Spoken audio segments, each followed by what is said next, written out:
Hi, I'm Kat Rosenfield. I'm Phoebe Maltz Bovy. This is Feminine Chaos. On Blogging Heads. Oh my goodness. It's been a while since we were on Zoom together. Yeah, and this has been, oh boy, how do we even say? It's been a journey, and it's about, we're coming to the end of this journey here on Blogging Heads. So not of all journeys. Journeys continue, but this particular branch of journey does not. Yes, it's been exactly 2 years since we launched this podcast. Oh, wow, okay. Which it's funny to me because I think at the time that we did it, we sort of didn't really know what we were doing or what was going to happen with this. And and now 2 years later, we are still continuing to podcast, but we have decided for a variety of reasons, including the fact that it's difficult in small homes with spouses and pandemic to find time to videocast. Mm-hmm. We're going to take the podcast to an audio-only format. If you already subscribed to Feminine Chaos on another podcasting service, you will be automatically kicked over to our new feed. You won't have to do anything, and we're figuring that out with the Blogging Heads folks, and we appreciate their help on this front. Mm-hmm. But moving forward, we'll be audio only. We still have our Patreon where we post exclusive episodes for subscribers. We urge you to visit it at Feminine Chaos. patreon.com/feminine chaos. And I think is that all the housekeeping? Did I miss anything? I think so. I mean, it's been fun to be associated with Blogging Heads because, it's like, as you would read in Megan Daum's book, like it's a whole institution. I feel like now we are ready to spread our wings like the peacocks behind you and show all of our many colorful colors. show our tail feathers, even though it's the male peacocks that are the colorful ones. I know. This is like one of the few things you can do here is go to this zoo that is now closed actually because of the pandemic, but it has peacocks. Oh, fun. Yeah. Well, so, in honor of our final Blogging Heads conversation, the cat Rasputin has joined us, so we'll let him say hello.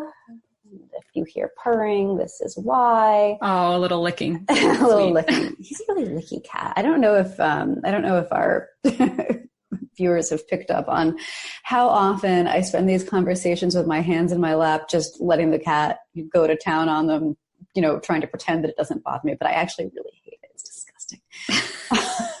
So what are our topics for today? Today we're talking about...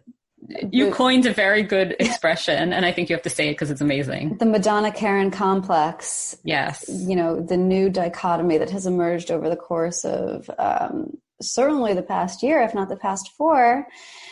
And we're going to be, I think this is a good note to go out on. This is really in line with our previous, sort of like our entire oeuvre of conversation. Mm-hmm. So, Phoebe, which of these elements of said complex do we want to talk about first? I think we better talk about white women vote Republican, get used to it, Democrats, which is Liz Lenz's notorious, much celebrated, much despised, whatever. I've actually not much been looking at the replies to it, but Washington Post column about the white ladies. Now, I'm just going to say, there seems to be like this kind of template article.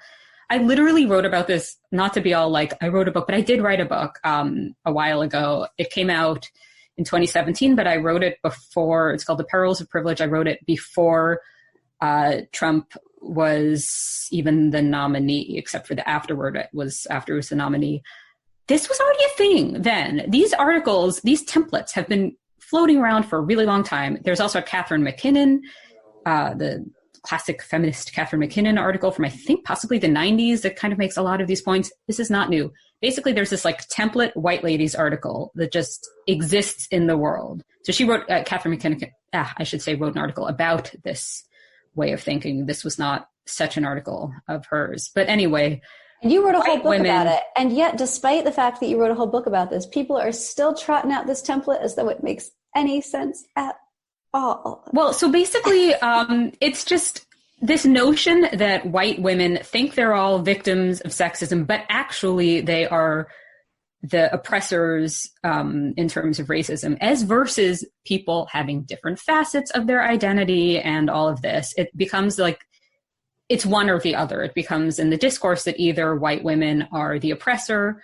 or white women are the oppressed. And the idea that people could be different things in different contexts and could also have aspects of their selves that aren't to do with whiteness or womanhood, impossible. But anyway, so this article, I should just sort of, it includes the phrase, and I think this is really important, and I want to dwell on this, suburban wine moms. Oh, it does do that. You know, it's funny. I just want to say that I feel at this point like I could write one of these articles in my sleep.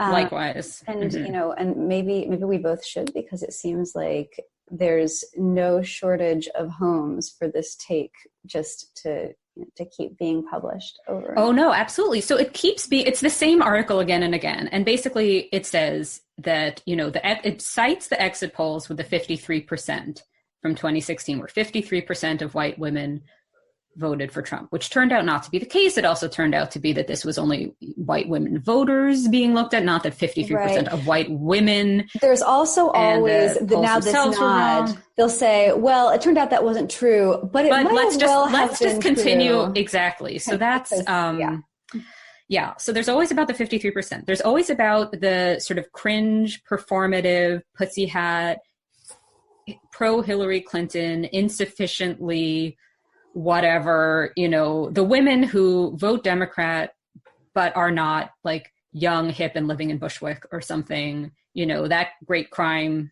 that exists.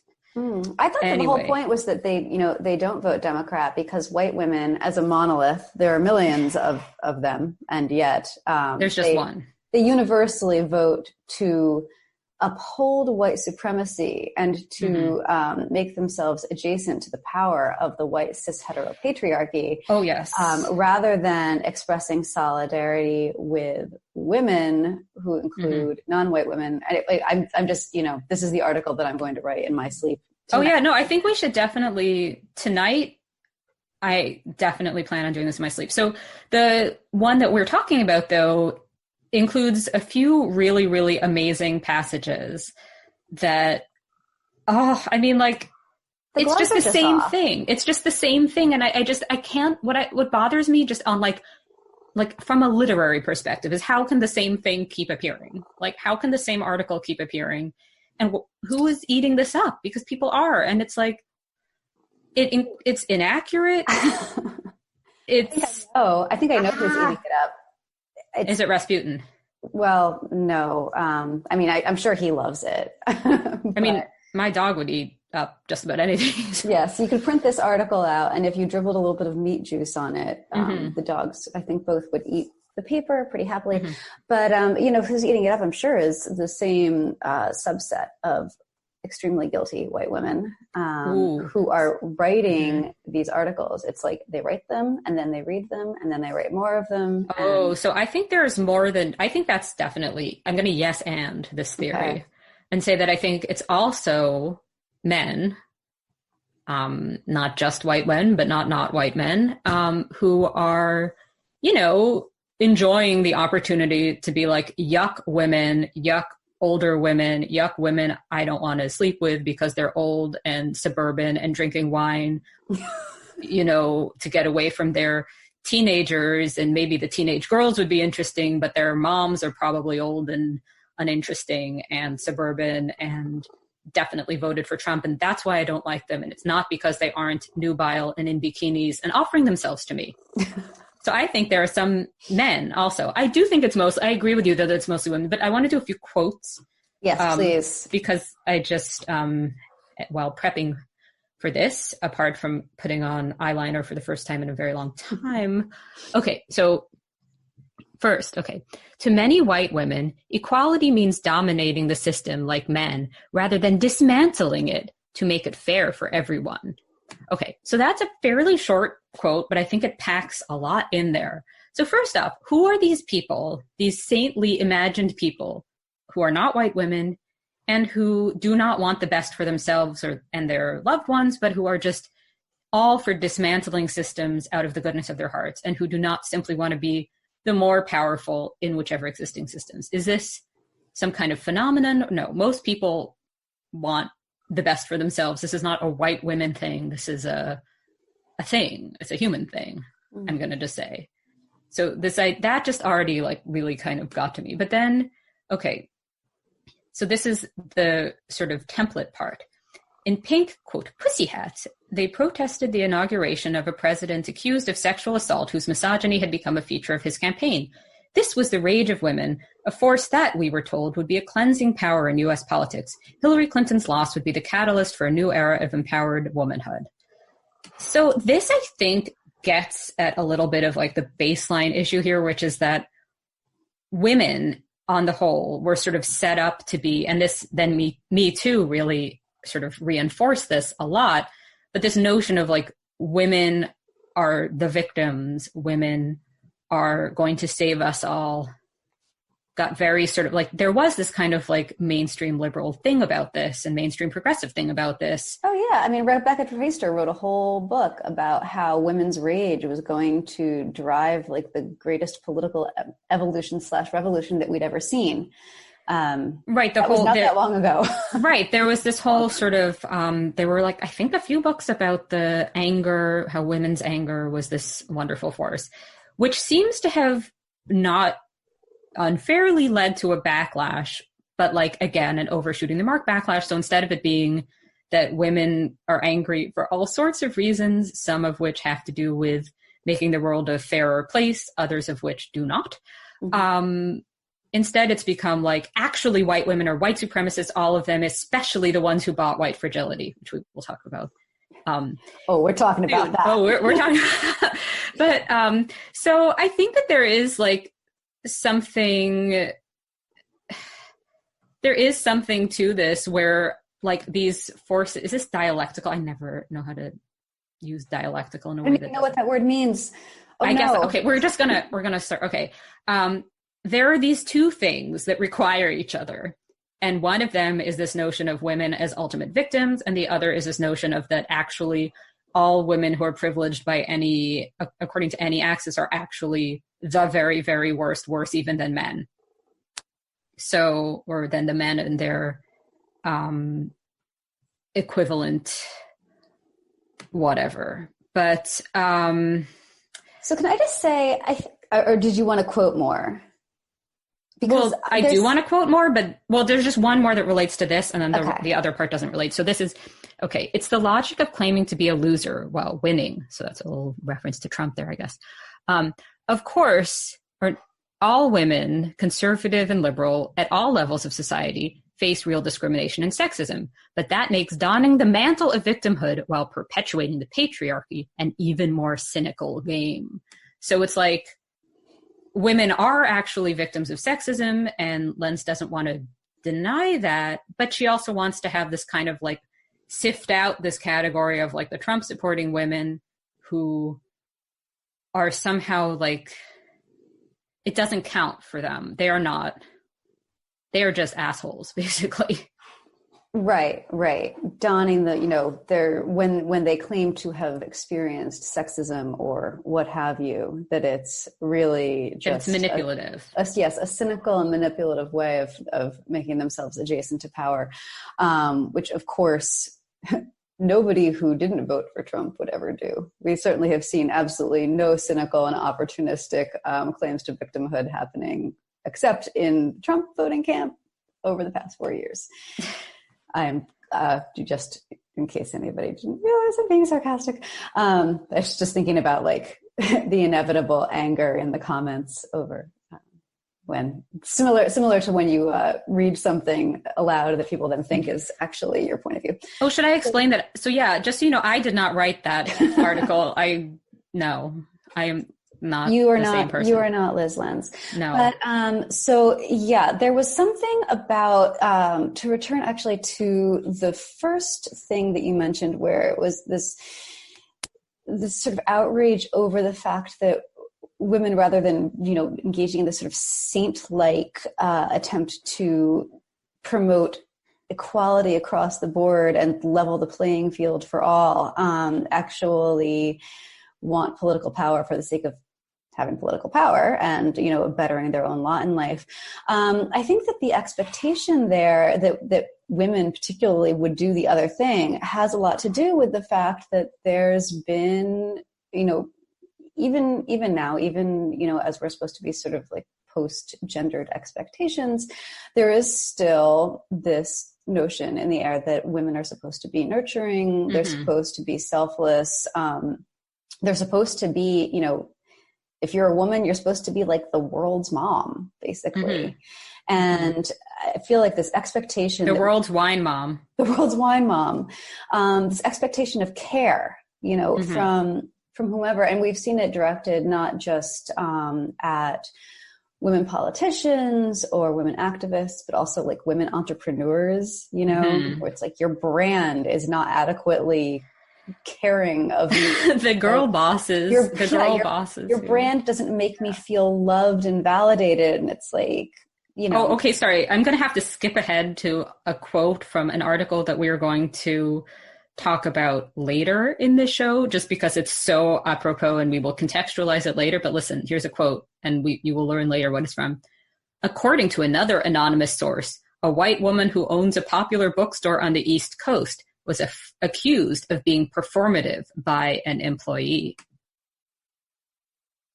Accused of being performative. Well, I just love that line, and I just wanted to make sure that was out in the world.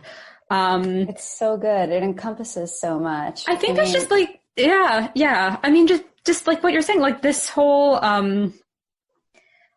there just seems to be this baseline idea in society of women as ridiculous that seems to kind of like, I mean, the obvious way of talking about this is like left misogyny. That's what it's often referred to as. But just this idea of women as sort of like inherently just sort of having less going on, like maybe being kind of selfish and grasping and gold digging or whatever, but not having any sort of like complexity, which actually brings up my final quote from this article that I'm going to have to read. Again, I did not write this article. I'm quoting from it. Okay.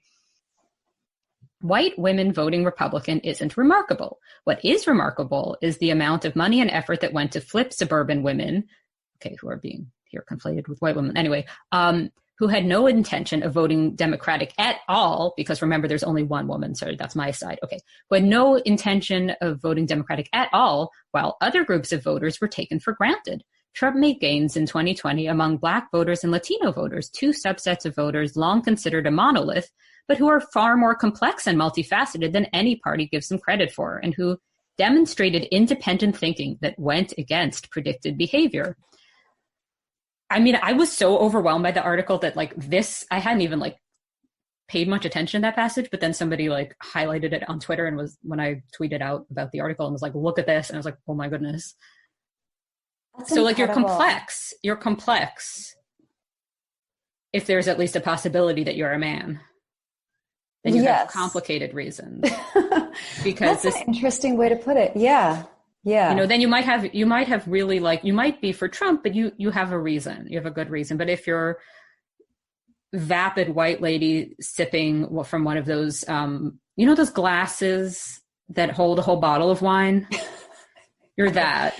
I don't own one, but I have seen them. Yeah. I saw them. I'm not, oh my God, this is going to be too ridiculous. I think I saw one either to be given away or for sale on a local mom's Facebook group. Oh. But it's like a gag gift. I mean, I don't think people are actually. It is. Anyway. It makes me think of, okay, that is absolutely enough. Sorry. And he just unplugged my light. Comedy of errors here. I guess this is how we're going to go out.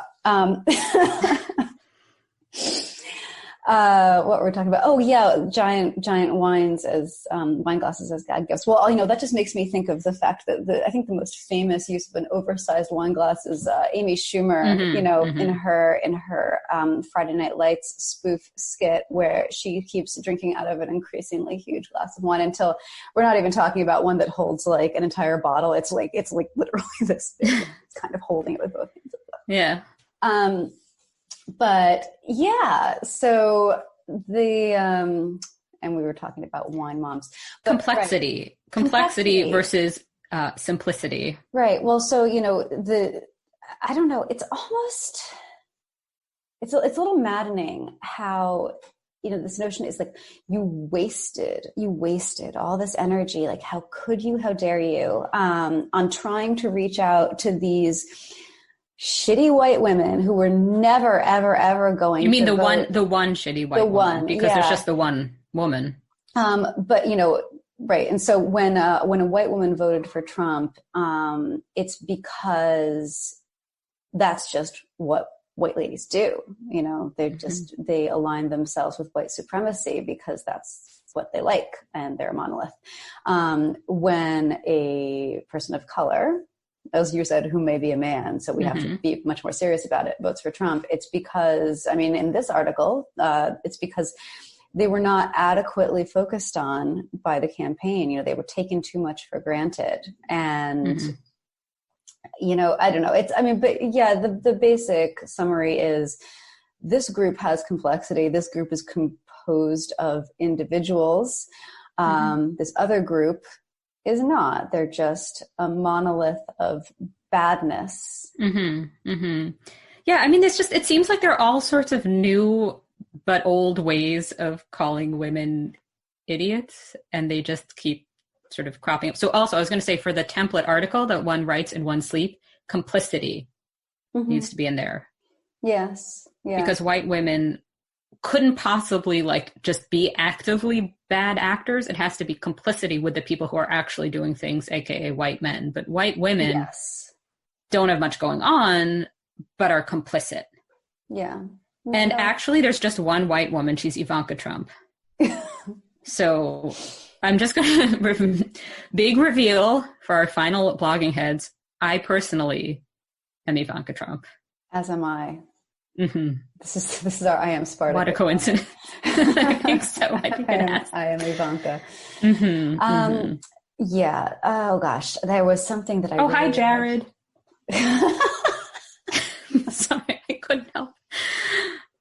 Oh, what if we go off this silliness? Oh, sometimes it gets. But yeah, so this was just this article was infuriating to me, both in its sort of predictable, churned out quality, and also just what is the point? I guess I just don't really understand the point, because there are different white women who, have different politics because people are members of different, subcategories as well as individuals. But I guess something I don't even want to say struggling with, something I've been sort of noticing since all of the 2016 exit poll rhetoric is I'm thinking I am a New York Jew. Where is this, where am I meeting all the white women who voted for Trump and sitting with them and explaining to them, no, that's not how we white ladies do. It doesn't make sense. It doesn't make any sense. Just logistically, that there would be some sort of paths of communication open between the, millions of people we're talking about here. Yeah, well, I've always enjoyed the insinuation that we're supposed to somehow approach fellow white women on the basis of race and say, and gender, from one white woman to another, as though, I think it kind of goes without saying. I don't know. The people who recommend doing this, I wonder if they've ever actually tried to have a conversation like that. But also, imagine somebody approaching you on that basis and saying, look, as white women, really, you need to think about, racial solidarity. Where that conversation would almost certainly go. Yeah.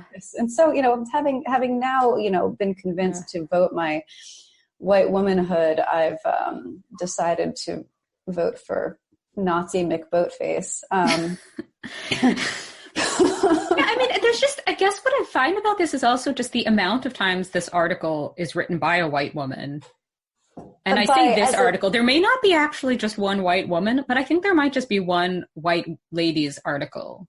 That does seem possible with a few tweaks here and there. And it's just like, obviously, if you're writing that article, you don't think that you are yourself a Trump voter. You know, you must know that there are exceptions. Speaking of performative, I mean, the women who write these articles, even as they indict all white women, invariably the act of writing the article serves to distance them from those white women, even though they are at the same time asserting that white women are a monolith. And actually, that's just, I don't know. I want to just like say this because it's something that bothers me. And I feel like it never actually gets explicitly said when people have conversations about this stuff. Go to it. If white women actually did vote as a monolith, and if, like, as is asserted in this article, white women vote for Trump, white women vote Republican. If that were actually true, then Trump would be the next. I mean, he would be in the White House again. Like, you know, if white women actually voted as a bloc in the way that it's constantly implied that they do, and if they all voted Republican as a bloc, we would never have another Democratic president or politician in office ever again. And actually, this, you know, the same thing. This is too logical. I don't think that that's allowed. I mean, it's so goddamn obvious that it should go without saying. And yet, you know, the way that people talk about this, it's as though it literally doesn't happen. It's as though we don't actually rely on both white women and white men, for that matter, to elect Democratic politicians to office. If all of the white men defected to voting Republican en masse, we also would never, ever have another Democratic politician in office ever again. There's I mean, too many of them. yeah. This is a thing that does get ignored. I guess what I wish, if I could, like, you know, actually tweak the discourse, which, you know, here I am trying, but I don't know. I guess I would just say, like, to just get rid of the idea that all women are saints and generous and selfless and, you know, kind, and the idea that all white women are personally Ivanka Trump. And why not just, like, people are people and have that as, like, kind of the main, I don't know. I know that's a tired way of thinking about things, but you can look at things in a sort of broad demographic way, but then you're left with, like, if you find that one category voted like 51% for somebody, then it's like somehow, like, the logic of elections and democracy becomes like as if the votes of all the remaining 49% would be, like, switched over somehow. You know what I mean? Like, this way where if it's roughly 50-50, it's like the whole thing of, like, if you're having some conversation with a sophisticated European and they're like, why do Americans all like Trump? Tell me, American, why do you like Trump so much?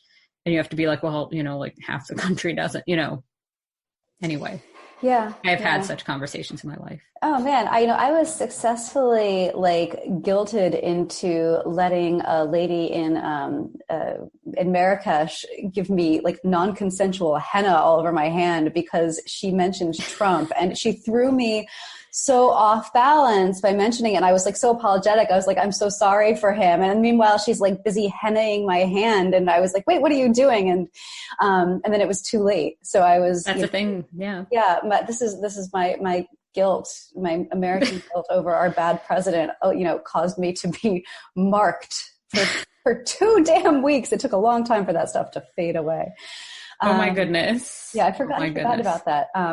I was so embarrassed about that. This was a couple of years ago that I never told anybody about it.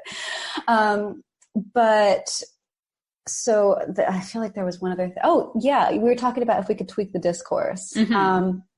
So this is where I want to just say that I had really hoped in the wake of a Joe Biden victory that maybe the left, particularly, like, the very online discourse driving left, would just step back a little bit from what has become, like, an incredibly casual, almost reflexive form of race essentialism and gender essentialism. And it's like the ugh white men progressivism, where people just sort of very automatically disparage somebody based on their membership in these identity categories that they didn't. When you said ugh, you meant the boots. No, like ugh-UGH. And I was thinking like the basic men. Yeah, no, I mean, do men wear Uggs? Yeah, I don't know. Maybe it goes either way. It could be ugh-UGG. It could be ugh-UG, like the camp counselor on Salute Your Shorts. I don't know this. Oh, well, We'll have to look I don't want to talk about okay. about it. It's a 90s Nickelodeon show that, I think that had a little bit of a cult following. But anyway, I'd hoped that this would maybe kind of stop, that maybe people would realize that it was a dumb road to go down, because it is so dumb. This, on top of being distasteful, and it is that too, it's just so unintelligent to lump people together in this way. And, the fact is that race and sex are not even meaningful demographic categories for analyzing, anything like this, especially voting patterns. The fact is, if you want to split people up in a way that tells you something about who they are and how they vote, you'd be much better off, analyzing things like, do they live in an urban versus a rural area? And even then, it's still going to be an oversimplification. But race and gender, especially, in particular, are oversimplifications. I mean, I think it's fine to look at, if you're going to look at all the demographic things, it would be weird to not have race and gender in there. But I also think, I just wish there could be a way of talking about, maybe this is just too naive of me, that didn't end up being like, you random white woman are personally responsible for a bunch of white women you don't even know voting for Trump. Yeah, well, I think the problem is control over it. It draws a line that does not actually exist between, your categories that you're born into because you have a certain color of skin, or, a certain ethnic extraction, or, certain equipment between your legs, that, it draws a line between this and so you must think a certain way. And I mean, particularly with race, that literally is not a thing. I think this might be a segue to our next topic, unless you have more.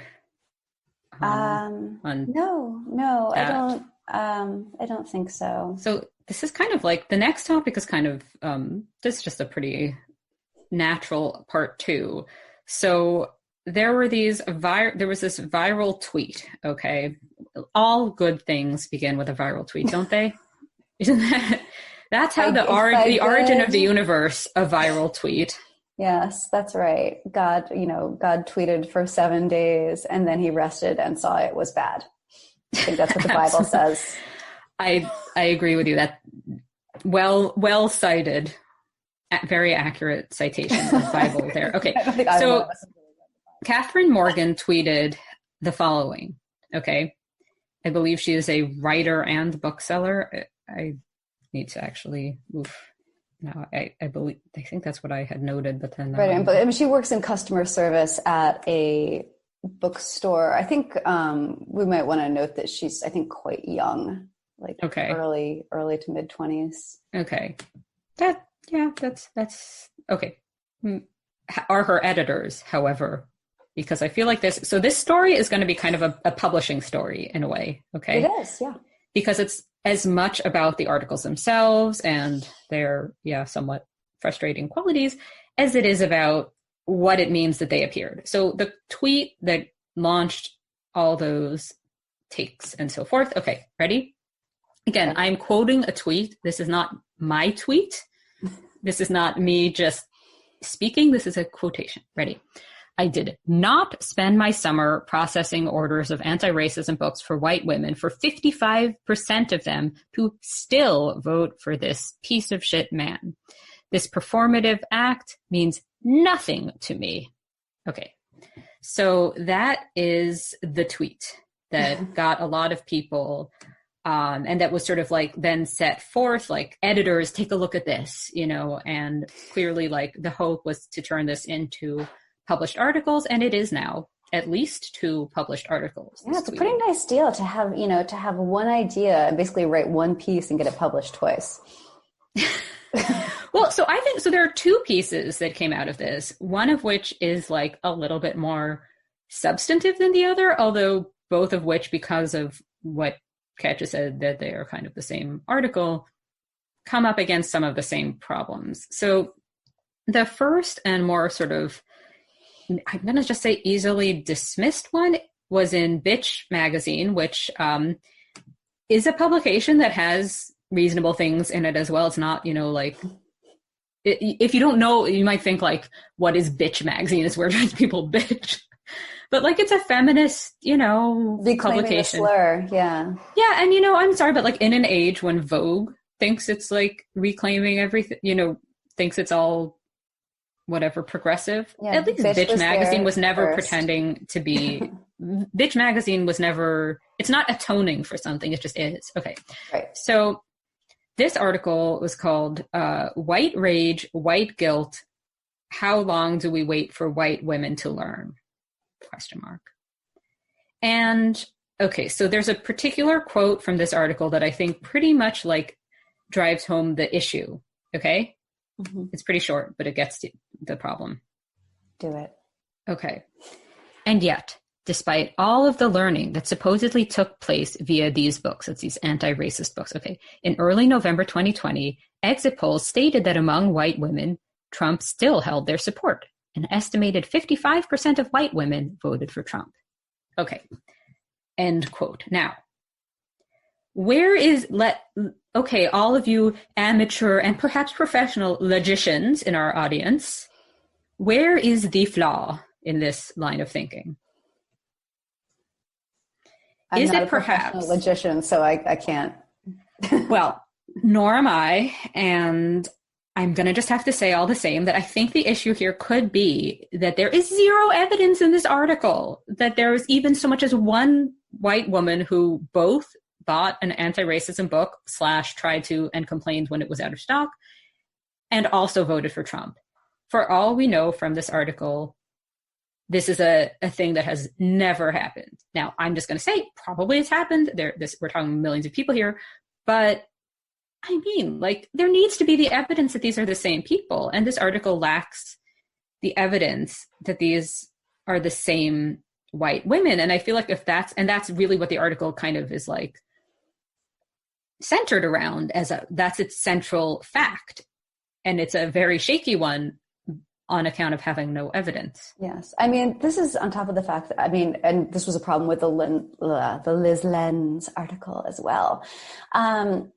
The exit polls, particularly this year, in a year when most people, and especially most Democrats, voted by mail, they're basically garbage. You can't draw any kind of a meaningful conclusion from what people told you on their way out of their polling place, which, you're going to find that people who voted in person overwhelmingly voted Republican. And, that's because, there's a lot of reasons. Nobody asked me when I was leaving the pharmacy where I mailed in my ballot for Biden here in Toronto. Nobody was like, Phoebe, who did you vote for? Offering me the opportunity to give a performative Joe Biden, of course. Yes, because I'm not a racist. But, and you could brandish your copy of White Fragility. Which I, of course, had. Actually, in lieu of a ballot, I just scribbled Joe Biden's name on a page that I'd torn out of the White Fragility, workbook.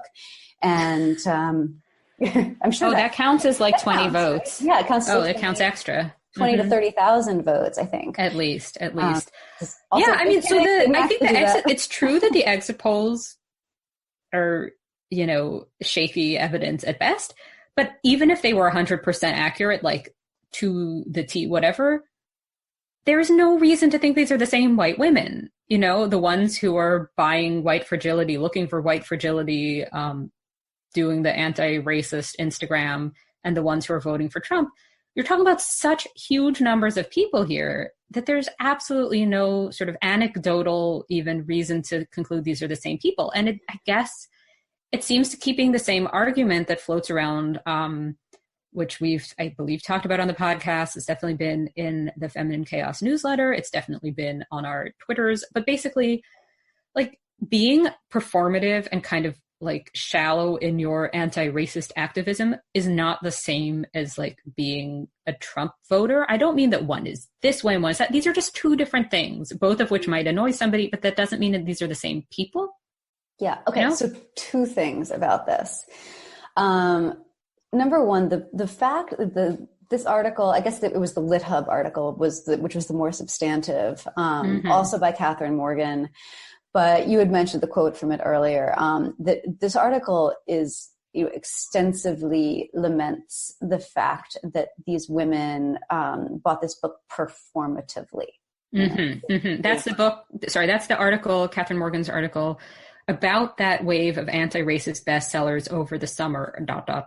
Right. Catherine Morgan on book selling to white, quote, allies. Yeah. So like there's this extensive, I mean, it's not just lamentation, it's actually mockery, like directly of like, oh, like look at these jerk women thinking that it's enough to buy White Fragility. I find that very frustrating, like one of the more frustrating aspects of this article, because, okay, granted, if you have the choice between performative activism versus sincere activism, then sure, of course, you want the sincere version. That said, this was the summer where silence is violence trended like repeatedly. Not performing your activism was basically not an option. If you didn't post your black square or whatever, even if you preferred to do your activism in private, What's private?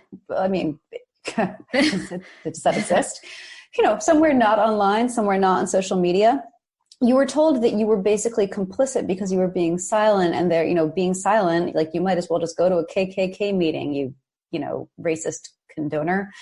So, to basically demand performance and then to ding women for doing what they were told they had to do at the women. Okay. Yes. Yeah. Women particularly at the risk of suffering like this social death for not being good enough allies. Like that's just I mean, you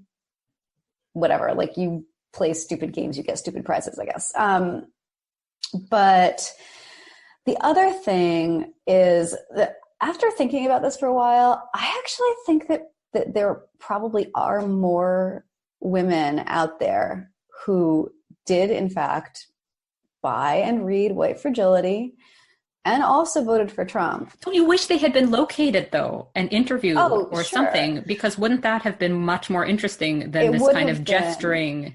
It would have been, because, and this is the thing, I think that, what this reveals is not that actually that white women are all, shitty performative activists who don't really mean what they say when they say that they're against racism. I think it reveals something complex and uncomfortable about the fact that being against racism, and particularly against the sort of the type of racism, the police, police discrimination, police brutality that triggered all of the outcry this summer, doesn't necessarily correlate with voting a particular way. People were reading White Fragility as part of church book groups. I'm sure that many of the people who read the book in that context and who even agreed with it, nevertheless went on to vote for Trump because they don't see a vote for him as a vote for racism or whatever else. It's just, basically that people are more complicated. Unless they're women. And they're very, very noble. Right. And then there's just the one. So this is what I think we need to explicitly address about both of these articles, which, is this emphasis on specifically, it's not that white people, bought these books, and also demographically, if not the exact same people, although probably some did, voted for Trump. The issue is, why is it white women? Why are white women specifically highlighted here, given that by all accounts, it was more white men voting for Trump?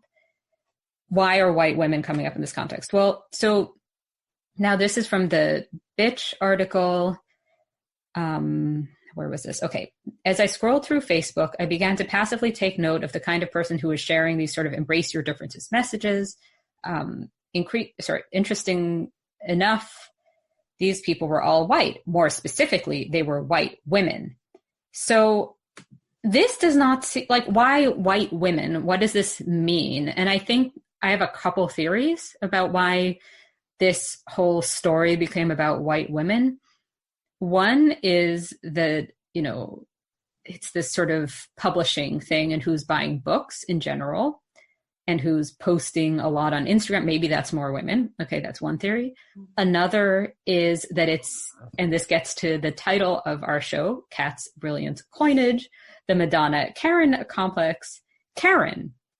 These articles are about Karen calling the manager because where are my anti-racism books? Come on, get me those anti-racism books. Because that's what this is plugging into, right? That's the pre-existing framework into which a reader is meant to be setting this story. And I bet this totally did happen and this is why I think the LitHub article is the stronger of the two, because it does, quote from different booksellers. It does sound like there were people who were upset about not getting their books. Now, the question is this whole sort of Karen as villainous consumer cliche all that helpful in the world? I don't know. Because so this is how the LitHub article begins, okay? It begins, during the summer of 2020, I spent countless hours helping irate customers cancel their orders of popular anti-racism books. Before I opened a new email, I'd say a quick prayer that the content of the message wouldn't make me cry. And then wait for the next sentence, okay? For the most part, customers were simply asking me why their order hadn't shipped yet. Now, I would think you would not cry because somebody wanted to know why their order hadn't shipped yet. I'm sure it's annoying to be on the receiving end. I've been on the receiving end of why aren't my grades in, or, why aren't my edits in, whatever, but I'm sure on the scale, this would be annoying, right. Why hasn't my order shipped yet? Of course, if you work in customer service, it is also your job. Yeah. So that's the thing, I think that something emerged with the shift from just sort of white ladies discourse of the 2016 era to the sort of Karen, which is all this to make me think of a very interesting Wesley Yang tweet about, how difficult it is to think about 2016 without Karen discourse. Because that's new, mm-hmm. right? But I think there is this idea that anybody who wants any sort of customer service help at this time is inherently in the wrong. So it's not about the customer is always right. It's not about the customer sometimes right. It's the customer is always wrong on account of being a consumer. How dare you consume at a time like this? And the people who are the consumers are, of course, women with the unacceptable haircut, white women, but white women of a certain age who are not to anybody's sexual interests anyway. So I think that's what this is plugging into, this Karen calling the manager sort of situation. Yeah, that's interesting. And also into the notion of women as sort of materialistic, mm-hmm. even in the pandemic, even in the midst of the protesting, bitches be shopping. Mm-hmm. Shopping for these and putting it on Instagram, doing a selfie. And yeah, I mean, I think that's a lot of it. And I guess there were in the LitHub article, I guess it was a few quotes, or there was something about, let me try to find where this was.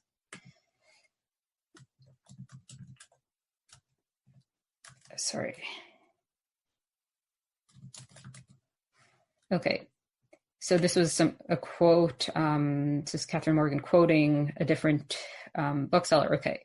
When I asked Mullen what's the worst thing she had to deal with this summer, she told me how some customers made racist comments about the frustrating state of back orders by saying, "This is exactly why I don't support Black businesses," or "I went out of my way to patronize your Black business and you can't even get a simple thing right."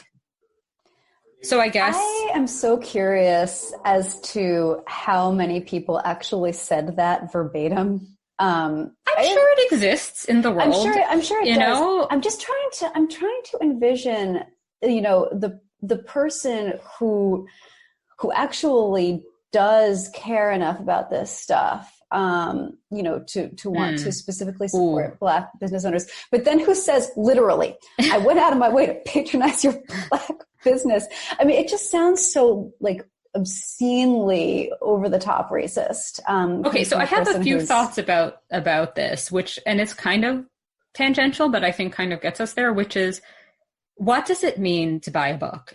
We're going to have to like step back and be a little abstract here. But what does it mean? First of all, people buy books for other people. It could be that you had to buy this book for your book group, for your workplace, whatever, and that the person placing the order is not a true believer in Robin DiAngelo or whatever, but was instructed by somebody else to buy this book, right? Or somebody requested it as a gift. Like, it doesn't necessarily mean that the individual buying that book is the one who even wants to read it / Instagram it. Okay, so that's one issue. Another is, does it mean that you agree with it, the fact that you are buying a book? Does it mean that you buy into everything in it? Does it mean you have every intention of reading it? Does it mean, like, normally there's no expectation that to buy a book means anything particular. But here, and I think this really came through in both of these articles, it's sort of like, how could people buy this book and, for example, not pick it up from the bookstore, or, not keep it forever and ever, not fill out any associated worksheets, where it's like, with any book, once it's bought, who knows, Yeah, so, I think that's a good point. I mean, I had also posited the existence, although I'm sure that there are fewer of these people out there than of the ones who were always going to vote for Trump, but who also, are against racism, and they just don't see any particular tension between these two things. But I'm sure that there is also a woman out there who bought White Fragility and read it and was like, this is awful. Like, and was sent into the arms of the right because the book was just so bad. Would you read that personal essay? Because I would. The one that's like, I read White Fragility and now I'm writing for the Federalist about. It's so funny. Like, I mean, one of the most interesting things about this year, and I mean, White Fragility, it was one of the first things that we ever talked about on this podcast. It's very full circle. Back in like 2018. And at the time we were early skeptics about White Fragility. And I remember being told at the time that being skeptical about this book meant that I was exactly the type of white person who really needed to read it and internalize its messages the most. Screw that. But, over the course of this year, and especially as it's sort of come out that Robin DiAngelo pulls in, absolutely enormous amounts of money. Robin DiAngelo, who is white. Let us remind. Pulls in more money for her speaking fees than, comparable authors of color. In some cases, I think it's been alleged that she actually was like collaborating with a woman of color to do these speaking engagements, but she was taking the lion's share of the proceeds. But yeah, just seeing how people have sort of begun to about face on White Fragility has been a rewarding, frankly, aspect of 2020, a year with so few other bright spots in it. But, what's interesting too, you were mentioning that like when a person buys a book, it's not necessarily because they themselves intend to read it, or because they themselves intend to read it and immediately agree with everything that it says. I saw, as we're kind of rounding out into the holiday season here, somebody had written an article suggesting that people buy White Fragility for like their less woke, less enlightened friends as a pointed gift. It's like, this is like buying the vacuum cleaner for your wife, except you're, buying White Fragility. But maybe she should have the vacuum cleaner to vacuum in atoning for being, if she is white, a white woman. Yeah, maybe. We could even segue from here into yet another discussion about whether it's a feminist act to allow somebody to clean your house or whether, you have to do the whole thing yourself. It's definitely the more hard labor you do at home, the more you scrub things, the more feminist. Right. Yes. Yeah. The act of scrubbing actually exercises the feminist muscle, which is located in your forearm. That's science. I'm really holding back thoughts here. I know anatomy. I cannot share. What do you use your forearm muscles for? Yeah. Okay. I am just going to say that you can also find us on Patreon for a slightly sillier version of our podcast. Yeah. I mean, I guess the whole thing with performative, it is annoying, right? Like the progressive performative thing is annoying, but it's not necessarily sort of malicious, and it's also, I just think there's also this question of how do you know what's performative when you can't read people's minds? That's another thing. And then there's the whole question of that I just want to, before we wrap up this topic, just this question of what it means that these articles, neither of which provided any sort of useful information, and which the Bitch magazine one really just basically was centered around an undemonstrated fact of the same white women did this and then did that. Well, who knows if that's the case. What does it mean that these articles appeared? I mean, I would say quite cynically that it's an act in and of itself of performative allyship on the part of the editors who published them.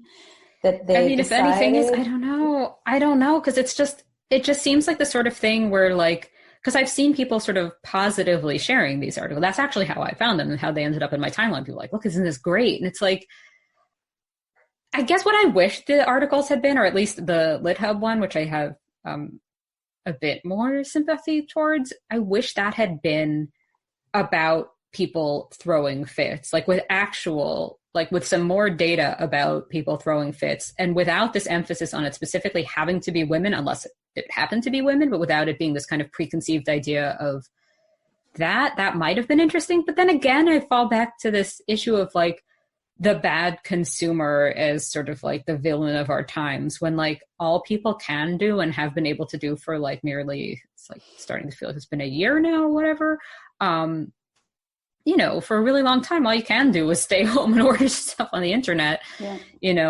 including if your job involves going outside. When you need to consume things, which we all eventually will, everybody needs to consume stuff sometimes, you're supposed to be ordering stuff on the internet. And the idea that the source of all evil is the person who's sitting clicking to see when their order is arriving, I mean, that's all there is to do anymore. That's true. Yeah. And I find it hard to believe that even people selling things are not themselves also sometimes buying things. That is also a good point. But I think I may have said all I could about this, but we really, do you have more on this? No, I think you've basically summed it up. And I feel like I talked a lot actually during this one. So I feel like I did as well, but you know what? That's feminine chaos for you. It is. So thank you so much for joining us here on Blogging Heads. Yeah, and thank you, Blogging Heads, as well. Yes, we love you, Blogging Heads, and especially Aria Cohen Cade, our producer, did a really, really good job. Thanks. Special shout out to you. Okay. So you can find us moving forward, on patreon.com/feminine chaos. If you want to subscribe, if you just want to keep listening to our free episodes, we're going to be releasing them more frequently than we have been on Blogging Heads, because, it turns out when you record audio, you don't have to put lipstick on. Or look presentable, or even wear clothes. So, it's a little easier. If you already subscribed to our feed on Blogging Heads and listened to it via your local podcast provider, you will automatically be kicked over to our new location. And we are distributing the podcast right now via Acast. So if you want to find it on there, you can go to acast.com and search for Heaven and Chaos. I think that's it. I think I've said everything that there was to say. I think so. I think we're good. Okay. This has been Feminine Chaos. Thanks for sure joining us. Bye. Bye.